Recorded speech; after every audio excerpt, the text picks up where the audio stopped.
A strange mood has crept into our era. You can feel it when you watch a young man stare at a keyboard, like it is the executioner of his future, or when an older man shrugs at his own craft as if it has lost its purpose overnight. AI keeps climbing into one discipline after another, swinging the scythe with an ease that borders on arrogant. Whispers. People whisper the same question in different tones. Why try to learn anything if a machine can do it faster, smoother, colder? The question lingers because it grows out of a quiet humiliation. Nobody wants to admit that the labor of a lifetime can be swallowed by a few thousand lines of code. A model can write a legal brief or sketch a figure or score a scene with a precision that would take a human years to reach. Size. So the average person wonders where that leaves them, and the less imaginative ones take the lazy road and say it leaves them nowhere. It is a comfortable excuse for drifting. Exhales sharply. The age of AI becomes a permission slip for giving up. Yet that is a shallow way of looking at the shift. It assumes that human worth lives in the mechanical mastery of a task, as if our purpose is to compete with a device. People forget that machines have been better than us at technical execution since the first steam engine. The shock only feels new because this time the engine sits in the realm of the intellect instead of the factory floor. The old fear remains the same, that we are being surpassed. The truth is gentler. We are being redirected. AI does not eliminate the reason to try. It forces you to decide what trying means. And this, inconvenient as it is, reveals the people who were coasting on technique alone. A machine can outperform them. A person who understands the soul of a craft cannot be matched so easily.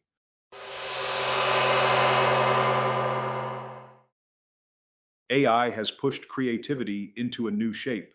Craft used to be a union of hand and mind.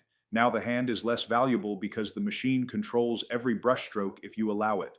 The mind becomes the center. You shift from sculptor to selector. You shift from builder to judge. Humans are being moved up a rung, elevated from the labor of shaping clay to the judgment needed to decide which clay belongs on the wheel in the first place. Curious. This is frightening because judgment cannot be faked. You cannot bluff your way through discernment. People who once hid behind hours of toil must now stand naked in their taste. Curators rise in this order, and curators cannot escape the truth of their own sensibilities. The new creative class will not be the ones with the fastest hands. It will be the ones who can look at 1,000 dazzling outputs and tell which one carries greatness. Size. This shift has cracked open the world. It levels the field by giving everyone nearly infinite technical power, which terrifies the timid and excites the ambitious. The question becomes what you can do with that power. You no longer prove yourself by laboring through a tedious technique. You prove yourself by knowing what deserves to exist. You become measured by what you choose, by what you reject, and by the clarity with which you separate inspiration from noise. The age of AI turns every person into a curator, whether they like it or not. The machine can generate mountains of content, but only a human can decide which hill contains the gold. That act of choosing becomes the art. Taste becomes the calling card. And taste does not arrive by magic. It arrives through apprenticeship to skills that might seem obsolete, but are more valuable than ever. A person learns to see by learning to paint. They learn to taste by learning to cook. They learn to listen by learning to compose. These old skills, often dismissed as hobbies, become disciplines of perception. They sharpen the senses in ways no shortcut can replicate. Thoughtful. They force you to slow down, to witness details that would slide past you in the blur of daily life. A painter studies the way light slides across a shoulder. A cook learns the difference between a simmer and a boil by ear alone. A composer hears the fault lines in a chord progression the way a shepherd hears a storm in the distance. Training in these crafts reshapes the mind. It teaches you to evaluate with intimacy. It gives you a kind of inner ruler that measures quality before you can articulate why. Size. These skills grow the faculty that machines cannot mimic, no matter how loud the marketing gets. The machine can produce, it cannot judge, it can repeat patterns.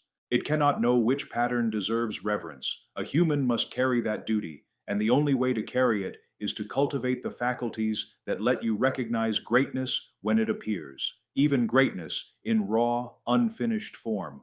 The irony of the AI age is that the most ancient disciplines become the most future-proof. The violinist who hears micro-variations in tone will understand audio models better than the man who treats music as background noise. The baker who can judge a loaf by scent alone will sense quality in generated recipes long before the average user does. Any skill that refines perception becomes a weapon. These are the skills that produce real discernment. The world is drifting toward a future where everyone has infinite tools and very few have the ability to use them meaningfully.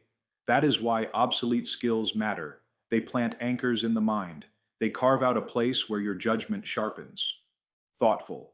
If the machine is the engine, then the human becomes the helm. And no helm can steer without the sense to read the wind. Learning a skill that AI can execute effortlessly might look pointless on the surface. Curious, why struggle through a sonnet if a model can spit one out in a heartbeat? Because the point of the sonnet is not the finished poem. It is the refinement of your inner ear, the calibration of the faculty that knows why one line lands and another dies on the page. You do not learn to paint for the painting. You learn to paint for the vision it trains in you. That vision stays. The painting fades. In this age, the virtue of discernment becomes the highest currency. Entire societies once hinged on it. The aristocracies of Europe survived on cultivated judgment, and while they had their faults, they preserved standards that our age has gladly thrown into the furnace. A machine can produce beauty in bulk. A human must decide which beauty advances the soul and which beauty drifts toward rot. This is why you keep learning. This is why you try, not to compete with the machine, but to shape the greatness it unleashes. The curator becomes the new craftsman, and the craftsman who trains the eye, the palate, the hand, and the ear becomes the person who can stand tall in a world overflowing with effortless production. AI has moved the burden of creativity upward. It removed the hand. It exalted the mind. The people who understand this shift will rule the age. The ones who retreat into passivity will drown in the tide of automatic creation. So the paradox becomes simple. Learn the obsolete skills. Keep them alive. They sharpen the senses that no model can simulate. They build discernment, which is the one thing AI cannot replace. And in this new era, discernment is power.